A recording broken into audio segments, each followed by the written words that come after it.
पिता पुत्र पवित्र आत्मा के नाम पर आमीन। Praise the Lord, hallelujah. सबको जय यीशु। संत मत्ती का सुसमाचार अध्याय 4 में हम देखते हैं बपतिस्मा के बाद आत्मा प्रभु यीशु को निर्जन प्रदेश ले गए ताकि शैतान आकर उनकी परीक्षा ले ले। इब्रानियों के नाम पत्र अध्याय 4 वाक्य 15 में हम देखते हैं पाप की अतिरिक्त सारी बातों पर उनकी परीक्षा हमारी ही तरह ली गई है। इब्रानियों के पत्र अध्याय 2 वाक्य 17 और 18 में भी हम इस बात का कारण देखते हैं। प्रभु यीशु 40 दिन उपवास किए। इस बात रेगिस्तान में इस्राएलियों ने 40 साल सिनाई पहाड़ी के और आसपास के इलाके में उन लोग बिताए, उसकी याद दिलाते हैं। नबियों के अनुसार उजाड़ खंड की इस यात्रा की अनुभव इस्राएलियों के लिए प्रभु ईश्वर का सानिध्य का तजुर्बा है। इस बात विधि विवरण ग्रंथ अध्याय 2 वाक्य 7 में हम देखते हैं। इस्राएलियों के लिए उन दिनों में भरोसा और आसरा प्रभु ही थे।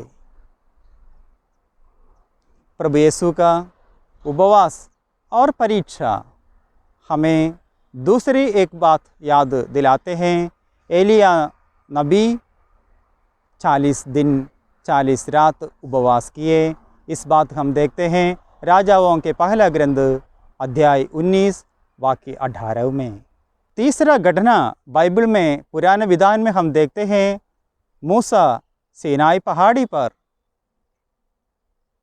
ईश्वर के सामने 40 दिन 40 रात उपवास किए। अध्याय 24 वाक्य 17 और 18 और अध्याय 34 वाक्य 28 में इस बात हम देखते हैं। प्रभु यीशु की परीक्षा 3 तरह होता है। पहला परीक्षा में शैतान इस प्रलोभन उनको देते हैं कि ईश्वर के पुत्र होने के नाते अपने लिए और लौकिक आशीर्वाद मांगे, अपना ज़िंदगी और सुखमय बनाए। इस प्रलोभन को, इस परीक्षा को प्रभु यीशु विधि विवरण ग्रंथ अध्याय 8 वाक्य 3 के सहारे पराजय करते हैं। ईसा ने उत्तर दिया, लिखा है, मनुष्य रोटी से ही नहीं जीता है, वह ईश्वर के मुख से निकलने वाले हर एक शब्द से जीता है। दूसरा प्रलोभन यही है, ईश्वर के पुत्र होने के कारण अपने लिए और सुरक्षा मांगे। विधाता के संरक्षण को चुनौती दे दे। इस प्रलोभन को मजबूत करने के लिए शैतान स्तोत्र ग्रंथकार के किताब अध्याय 91 वाक्य 11 और 12 उद्धृत करते हैं। प्रभु यीशु विधि विवरण ग्रंथ के अध्याय 6 वाक्य 16 बताते हुए इस प्रलोभन को रोकते हैं। यह भी लिखा है, अपने प्रभु ईश्वर की परीक्षा मत लो। तीसरे प्रलोभन में हम देखते हैं शैतान प्रभु से बताते हैं, ईश्वर को नकारो, ईश्वर को परित्याग करो। ईश्वर के स्थान किसी वस्तु को, किसी व्यक्ति को देना, यही प्रलोभन है। यहाँ पर शैतान को ईश्वर का जगह देने का प्रलोभन है, अपने लिए संपत्ति, नाम, अधिकार कमाने के लिए। प्रभु यीशु विधि विवरण ग्रंथ अध्याय 6 वाक्य 13 बताते हुए इस प्रलोभन को पराजय करते हैं। अपने प्रभु ईश्वर की आराधना करो और केवल उसी की सेवा करो। हम देखते हैं दोनों जगह पर, पहले दोनों प्रलोभन के समय अध्याय 4 वाक्य 3 अध्याय 4 वाक्य 6, दोनों जगह पर शैतान प्रभु यीशु को ईश्वर के पुत्र यह बताते हुए पुकारते हैं। पुराना इस्राएल उन्हें हम लोग ईश्वर के संतान के रूप में पहचानते हैं। सारा पुराना विधान में ईश्वर के संतान के दर्जा उनको दिया गया है, लेकिन बहुत सारे जगहों पर प्रलोभनों में, परीक्षाओं में वे विफल हो जाते हैं। लेकिन नया विधान के प्रभु यीशु जो ईश्वर के पुत्र है, वे शैतान के अभिव्यक्तियों को विफल बना देते हैं। अपराजित प्रभु ईश्वर के पुत्र हम देखते हैं। एक और बात का तुलना हम यहाँ पर देख सकते हैं।